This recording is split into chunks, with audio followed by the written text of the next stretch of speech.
अब तक 240 लोगों के डीएनए सैंपल ले लिए गए हैं। बड़ी खबर, बड़ी जानकारी, 240 लोगों के डीएनए सैंपल ले लिए गए हैं। शवों की पहचान के लिए डीएनए सैंपल लिया गया है। डीएनए टेस्ट में 24 से 48 घंटे का वक्त लगेगा। जितने भी परिजन हैं उन सभी को ये जानकारी दी गई है, उनको इंतजार करने के लिए कहा गया है। ऐसे ही एक व्यक्ति से हमारे सहयोगी बातचीत कर रहे थे। फिलहाल एक एक करके सभी के डीएनए सैंपल लिए जा रहे हैं। वो तस्वीरें भी आपको दिखा रहे हैं, परिवार के लोगों के ऊपर क्या गुजर रही होगी, क्योंकि जो शव हैं उनकी पहचान करना बहुत मुश्किल है।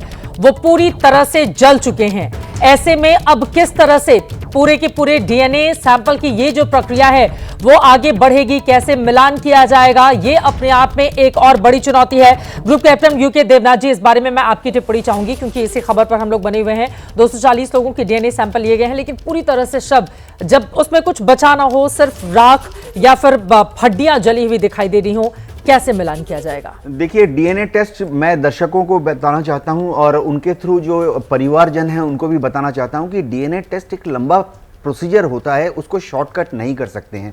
डीएनए टेस्ट में जो टिश्यू है, ब्लड सैंपल है या कोई भी दूसरा शरीर का टिश्यू, इसको लैब में ले जाते हैं। तो ये जो लैब है इसको हम बोल रहे हैं एफएसएल, फॉरेंसिक साइंस लैब में जब ले जाते हैं तो वहाँ पर इसमें एंजाइम ऐड किए जाते हैं। 2 एंजाइम ऐड किए जाते हैं। वो एंजाइम को इस टिश्यू पर काम करना पड़ता है ताकि हर तरह का जो मॉलिक्यूल है उसके स्ट्रैंड्स, डीएनए और आरएनए में एक हेलिकल स्ट्रैंड होता है, वो खुल जाए।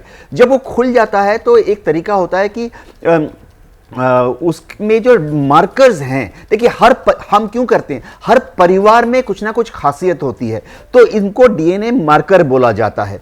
तो उस मार्कर्स को आइडेंटिफाई करना पड़ता है, मैनुअली भी आइडेंटिफाई करना पड़ता है, मार्कर को कंप्यूटर से भी आइडेंटिफाई करना पड़ता है। उसके बाद इसको दोबारा से डबल कंफर्मेशन के लिए CFL, next higher lab, central forensic lab में भेजा जाता है।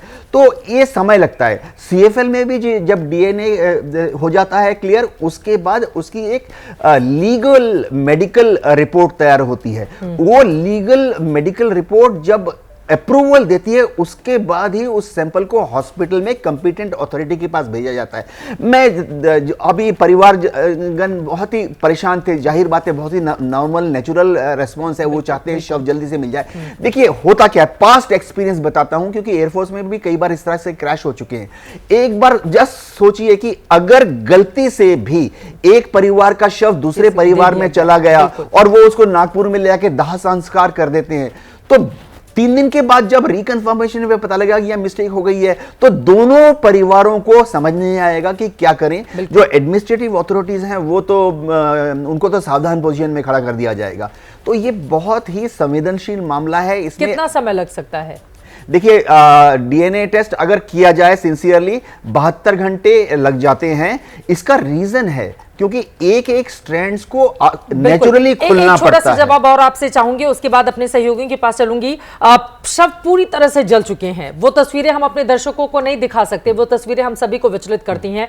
वो पूरी तरह से जल चुके हैं। जो शव को सौंपने की प्रक्रिया होगी डीएनए टेस्ट के बाद, वो कैसे होगी? जी हाँ, बचा तो है किया। जब हम कहते हैं कि शव में कुछ बचा नहीं है, सच बात है, लेकिन कोई भी शव जो है काफी सारी इंडिकेशन देता है।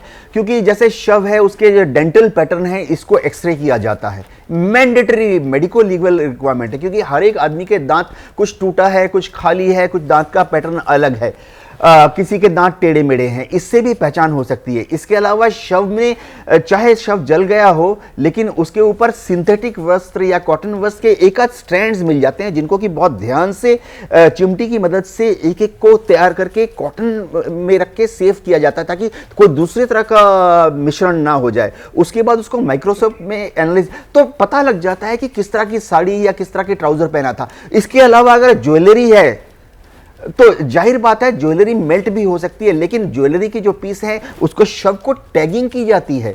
उस टैगिंग करने के बाद जो ज्वेलरी के पीसेस हैं उनको पॉलीथीन कवर, जो कि बहुत साफ होता है, उसके अंदर रखने के बाद बॉडी के साथ और उस ज्वेलरी के जो अवशेष बचे हैं उनको टैगिंग की जाती है। तो बहुत सारी चीज़ों को मैच करना पड़ता है शव को परिवारजनों को सौंपने के पहले।